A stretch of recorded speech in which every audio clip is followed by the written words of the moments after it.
A midlife crisis is more than just a cultural stereotype. It's a real psychological struggle that can surface between the ages of 40 and 60.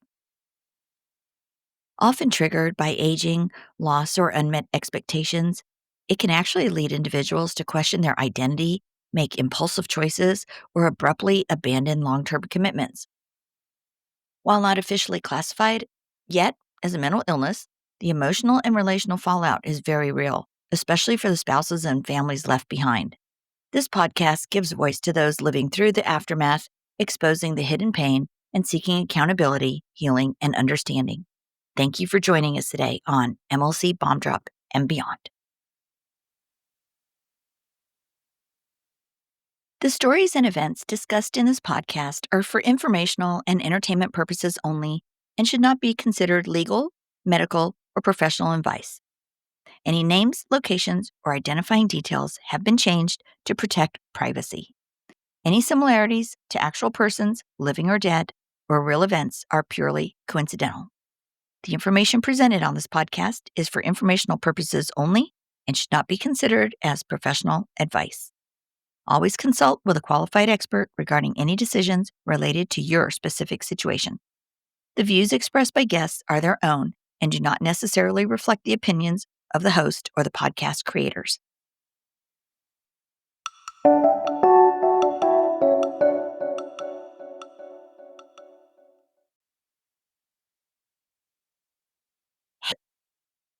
Hey guys, thanks for joining me today on MLC Bomb Drop and Beyond. So today's topic is the Affair Partner Playbook, who they are, the red flags, and why they sleep at night. Like, how do they actually sleep at night? It's crazy. How do they even look in the mirror at themselves? You know, when the bomb drops in a midlife crisis, your spouse doesn't just fall into the arms of someone random. Nope, there are patterns. There are types that they look for. And there are types that look for them. And once you understand the Affair Partner Playbook or the Homewrecker Playbook, you're never going to look at them the same way again. Affair partners don't just appear out of nowhere. They often circle the wagon long before anything physical happens. They're watching for weaknesses, testing boundaries, and waiting for just the right moment. Sometimes they're emotionally damaged, sometimes they're opportunistic, sometimes they're predatory, and sometimes they're a mix of all three. So we've got 5 affair partner types, and this goes for male and female. They both fall into these personality types or character types. There's the wounded bird, fragile, needy, looking to be rescued. The thrill seeker, addicted to risk, secrecy, and danger. There's the savior. They play the hero. They position the spouse as the villain, and they're saving your MLC'er from a life of torment. The entitled narcissist, that's number 4. The entitled narcissist. They believe they deserve what they want, no matter the cost, no matter the breakup of families and the destruction. They are entitled. And of course, number 5 is the opportunist. They slide in when the marriage is stressed. The MLC'ers, doesn't know what they're doing. They slide in at that point, exploiting the opening, and oftentimes then becoming the limerent object. And sometimes the homewrecker or affair partner is a hybrid, shifting between these roles depending on what keeps the MLC'er hooked and, during their replay of a variety of moods. Then we've got gender dynamics. Most of the time, of course, affair partners in midlife crisis stories are female.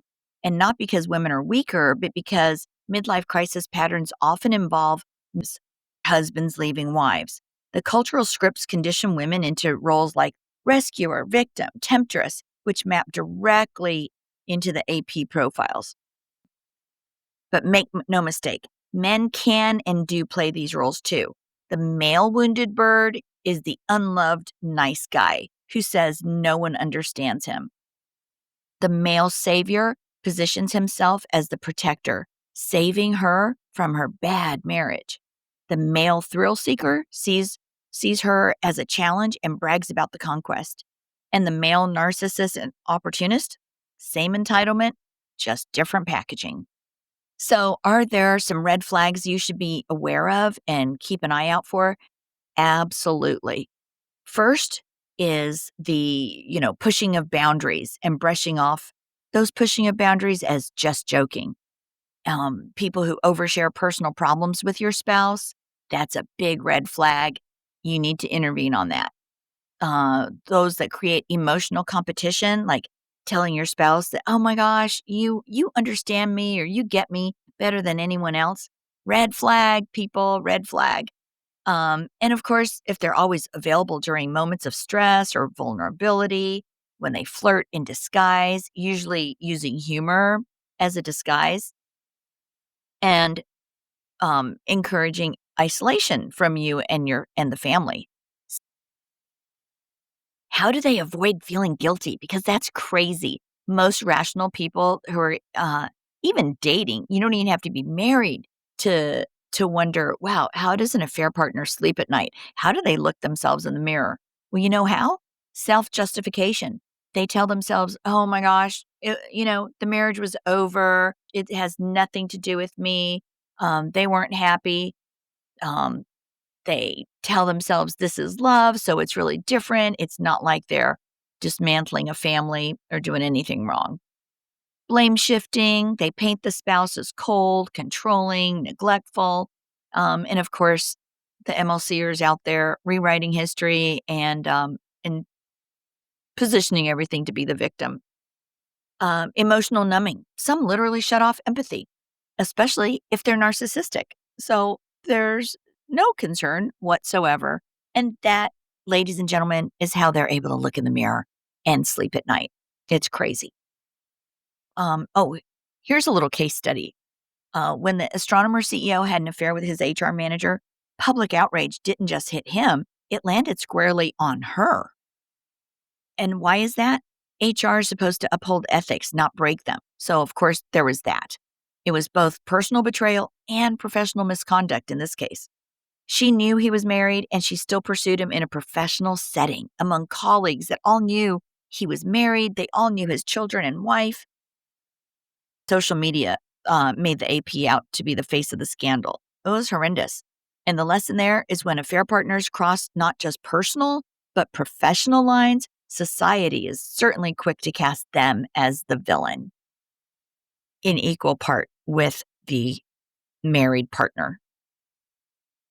Gender bias makes women more likely to be branded homewreckers, while men get away with it as they don't get tagged as homewreckers as much. But man, they are every part is responsible, as you've seen on this show when we talk to male left behind spouses that have wives in MLC. Um, their women are with male partners that have totally contributed to the destruction of the family. And the astronomer case showed us when ethics and optics collide, the affair partner can take center stage as the villain. So I'm going to repeat the types again, the 5 affair partner styles. The female, wounded bird, fragile, needy, looking to be rescued. Number 2, the thrill seeker, addicted to risk, secrecy, and danger. Number 3, the savior.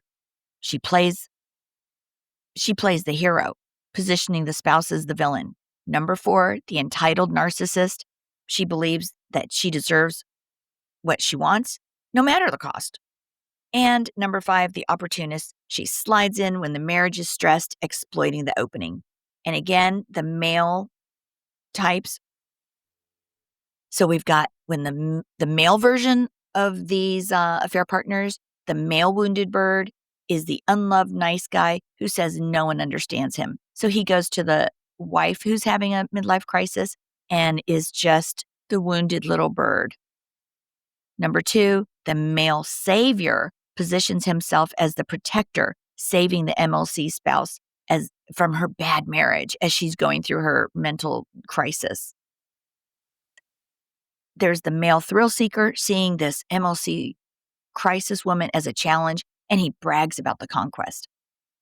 And then finally, the male narcissistic affair partner or opportunist affair partner, same entitlement as the female, just different packaging. So, you guys, here's the deal. A midlife crisis spouse is unstable and looking for a lifeline. An affair partner is rarely that lifeline. They're usually the anchor that drags them down further. But now that you know the profiles, you can spot the red flags. You can understand how they're dodging guilt, how they're all rewriting stories, the affair partners and the MLC spouses. And hopefully it helps shed a little light on that. You can see the game they're playing. This is the playbook. Now you know the score, the rules, and the inside look at what's going on. Because this is not how a rational person behaves, or a emotionally mature person does not behave like this. Uh, so just know, obviously they're not emotionally mature, so therefore you got to play it on their level. And whether the affair partner or homewrecker is male or female, wounded or entitled, one thing never changes. They didn't just quote unquote fall in love. They made a choice. And you know what? Choices have consequences. So, speaking of those consequences, now let's talk about something that used to be on the table when it came to affair partners, and that is suing them. And I looked into this right away because my ex was an attorney, and I was familiar with loss of consortium. I had heard a little bit about alienation of affection, but I really didn't know how it related to divorces. And I thought, oh, great. Maybe I will sue her for coming between my marriage. But newsflash, I don't live in one of the states where it's where you can do that. But I'm going to share this information with you guys today because this is really important for a lot of folks. And there was a time when the betrayed spouse could actually file a lawsuit against the affair partner for what's called alienation of affection. It was one of the old heart balm torts, right alongside breach of promise to marry and seduction. The idea was super simple. If somebody deliberately interfered in your marriage and caused your spouse to leave you, they could be held financially liable. Plus they're coming in between a contract. This law came from an old view of marriage where a spouse, usually a wife, was treated like property that could be stolen. Courts saw the affair partner as causing measurable harm, loss of love, loss of reputation, even financial damage to the family. And all of us who've gone through this know that those things still exist.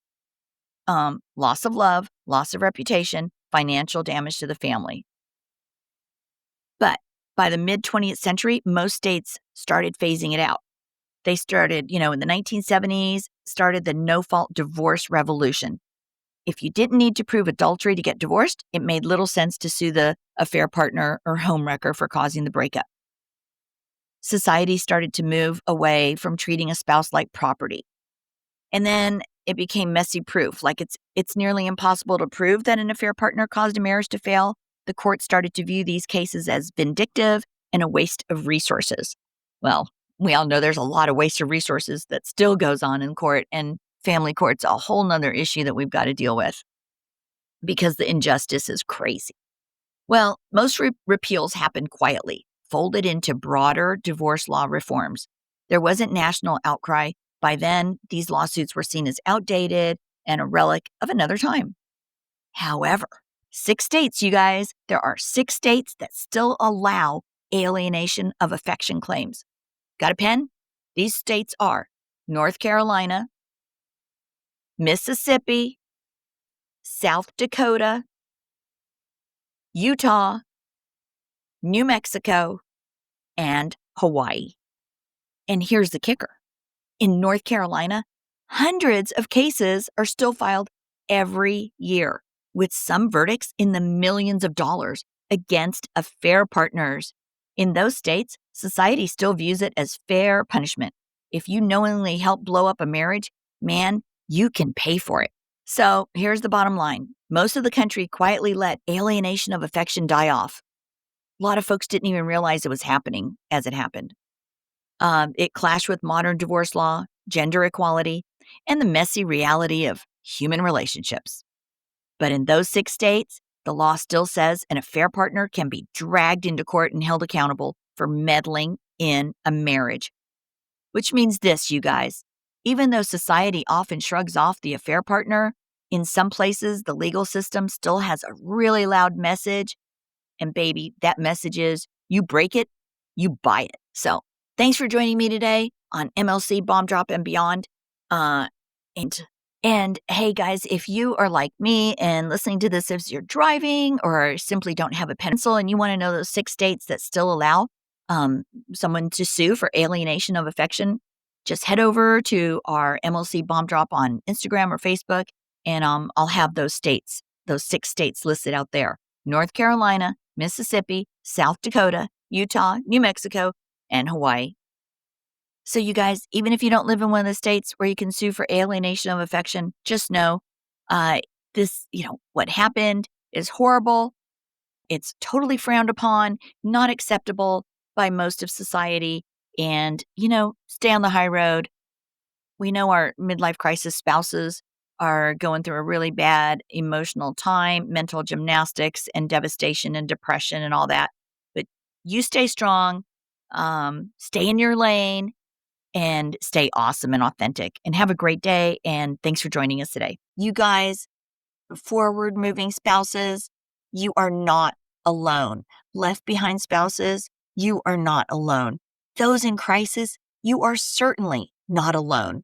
This is just crazy how epidemic this has become. I have a waiting list now of people from around the world that I'm trying to get to.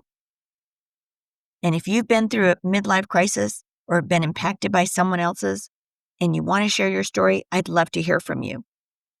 Hang in there, you guys. I will get to all of you.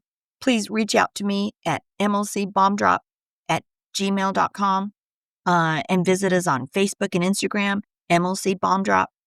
And just remember, your voice matters. Your story could be the one that helps someone else feel seen. It could help someone else feel heard. And it will help somebody else feel understood. You are not alone, no matter where you are in your journey.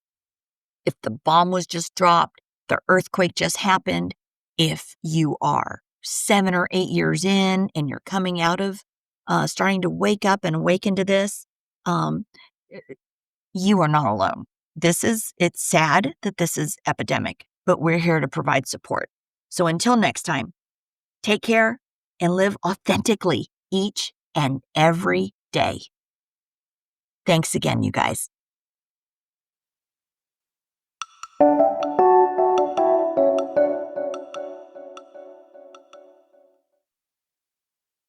Hey, if you think you might be having a midlife crisis, go check out the 2-minute quiz at midlifecrisismarriageadvocate.com. Again, super quick little quiz, totally free. Check it out at midlifecrisismarriageadvocate.com.